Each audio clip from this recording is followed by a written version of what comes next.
You Um, too. I wanted to talk to you today because I know that fairly recently you got your Kickstarter money. You made 50,000, or did you make over your goal? I can't remember. Wow, $54,000. Yeah, very and the cool. goal was 50,000. So I just wanted to just take this opportunity to check in with you about how kind of your production plans are coming along, Yes. and then just talk to you about some of the crowdfunding philosophy that you've been following. Um, Yeah. so anyway, I guess I'll start with my first question, which has to do with crowdfunding. I know you crowdfunded Nasty Old People, and I was wondering, why did you decide to take that route instead of the traditional route of finding a producer to fund your film? I mean, Nasty Old People was not really crowdfunded from the beginning. It Mm. was I started with a bank loan for Nasty Old People, and I made a shooting for this loan of 10,000 euros. It was a very low budget production. Um, and when the film was finished, I first I tried a little bit to distribute it to festivals and find a distributor and so on. But since I didn't have any real connections in the film world, it was very hard for me to walk that road. So that's when I just decided to do something really crazy and to release a film on the Pirate Bay because I wanted to reach out. I wanted my film to have an audience. I figured that, Pirate Bay has 15 million visitors a day or something like that. No one could provide me a window like that to find an audience. So I decided to, okay, this is the first goal. I want my movie to be out there, and then I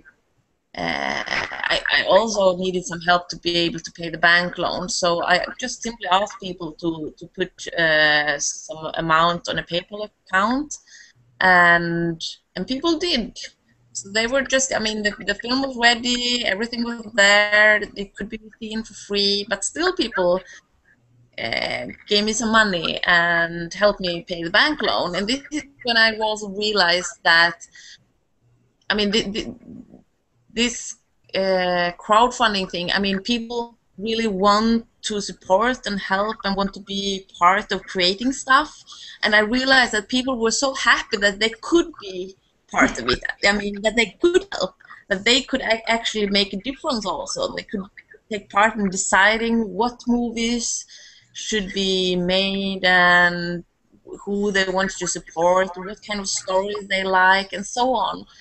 And since I had that fantastic experience of all the interaction that came together with the distribution and the crowdfunding for Nasty Old People, I really decided that I want to do this again. I want to keep working in this close relationship with the audience, not just, create something here together with producer and financiers from some other place, and when it's finished, kind of give it to the audience and say, go pay a ticket to watch it. I mean, it's so much more. Um, I mean, it's fantastic and it's very creative, and you feel like you're connected to your audience and to all the people out there when you work like this with participation and crowdfunding and so on. So yeah, that's why I decided to go on with my next film, Grannies Dancing on the Table, for crowdfunding. Right. And what I really love about your Granny project is the way that you've gone about writing the script.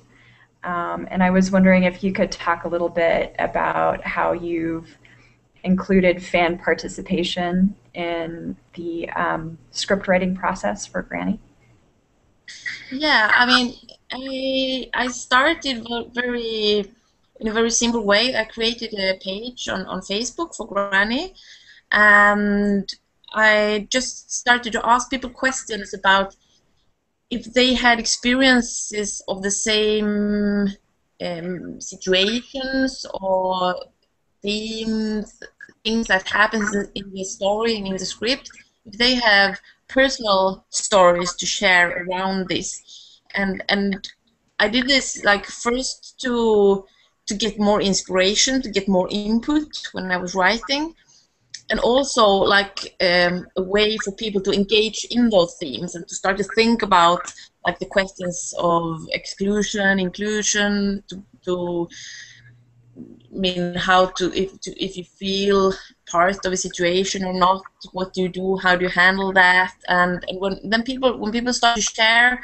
stories, their own stories around the themes, I think something happens with the script, because it gave me a lot of new ideas, and it also happens something to the relationship between us as people, because when it's like sharing stories, I think is like the foundation of my way of looking at participation. I share stories in my way doing my films, but I also want people to not only take part in creating this film, but to take part in creating something like this story world where we share stories with each other in a way. So this was one part, and then I also did things like I just asked people for direct lines for the dialogue. For example, my main character works at the telemarketing office, so I asked people to tell what they normally say when someone calls them, marketing person calls them. What's your line?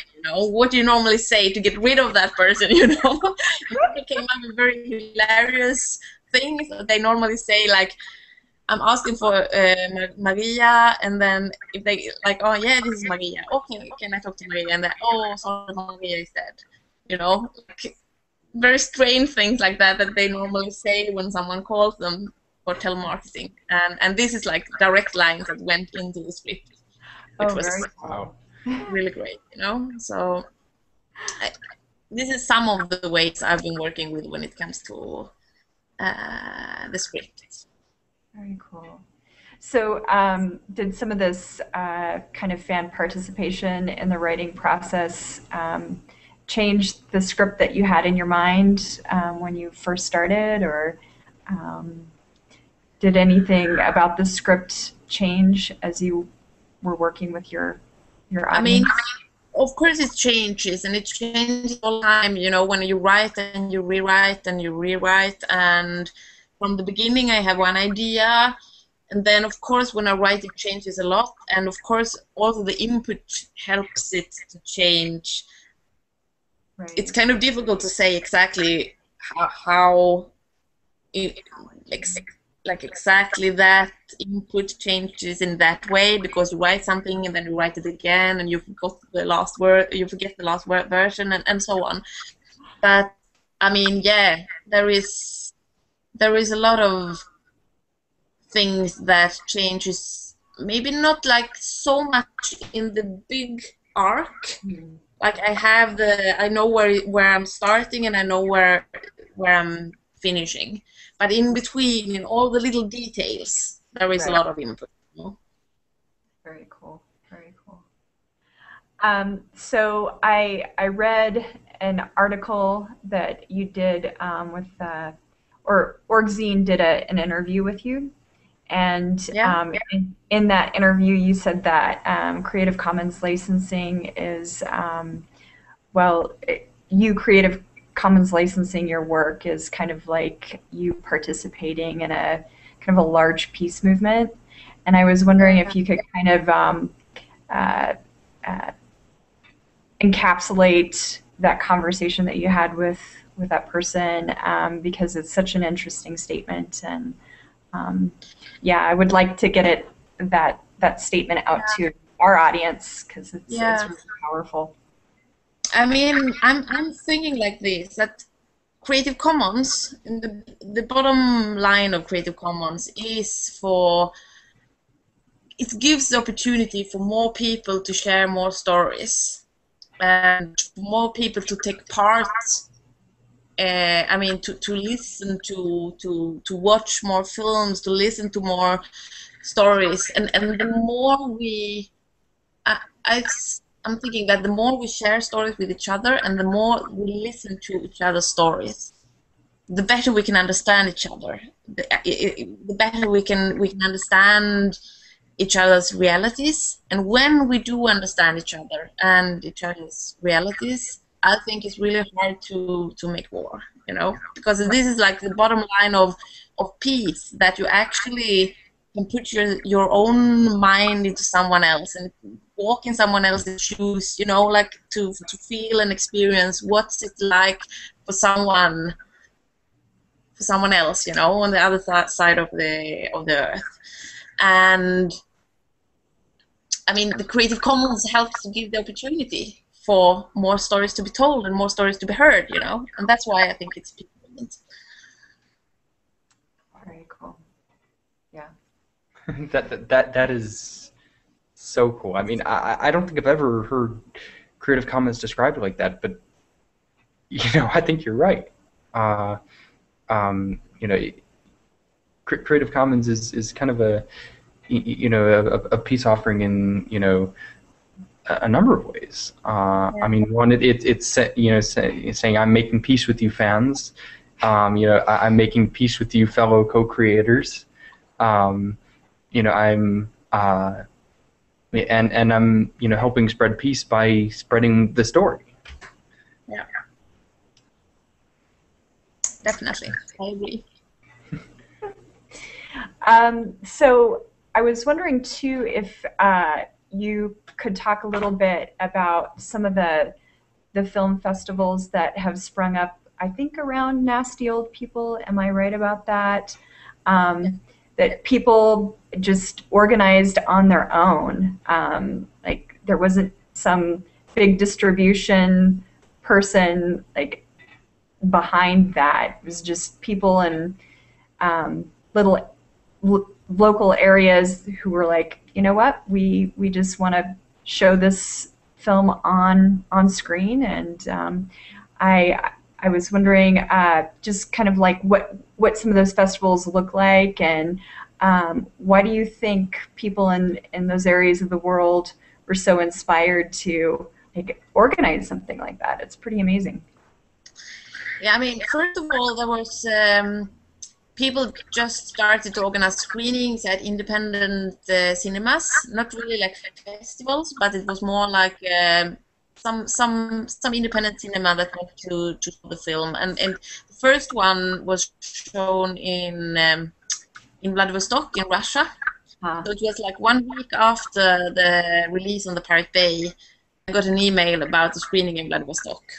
Wow. And it's like Vladivostok and two guys in Barcelona in Spain, they decided, yeah, well, let's start a festival, And then it was very interesting because the first year they started the festival, and then they invited me and the film, and I sent the film, and I was along through Skype, but I didn't know. I mean, I just cool, Creative Commons Festival, cool.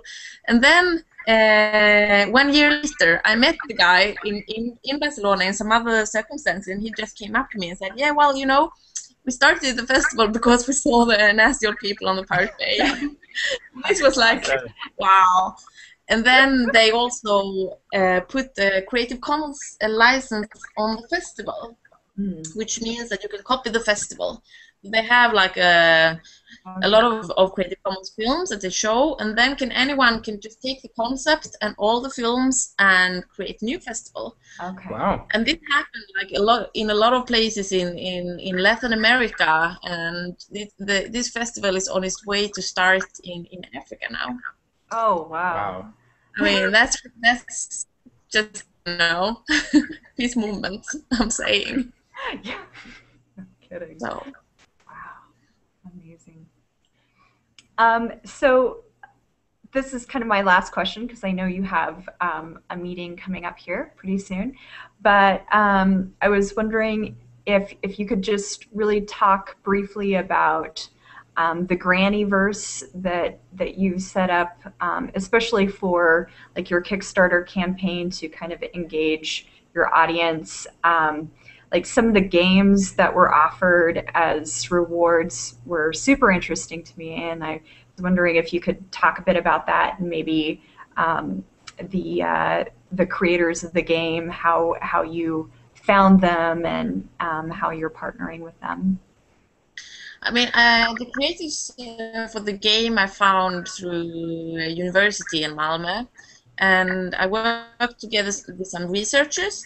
And I mean, it all started with that I wanted to have as much participation as possible for my new film project. And then after a while, I realized that, okay, I mean, you can have a certain amount of participation, but still you need to shoot at one place, you know, and also when the film is finished, it's finished. Even though you can remix it, it's still, you know, it's like a product.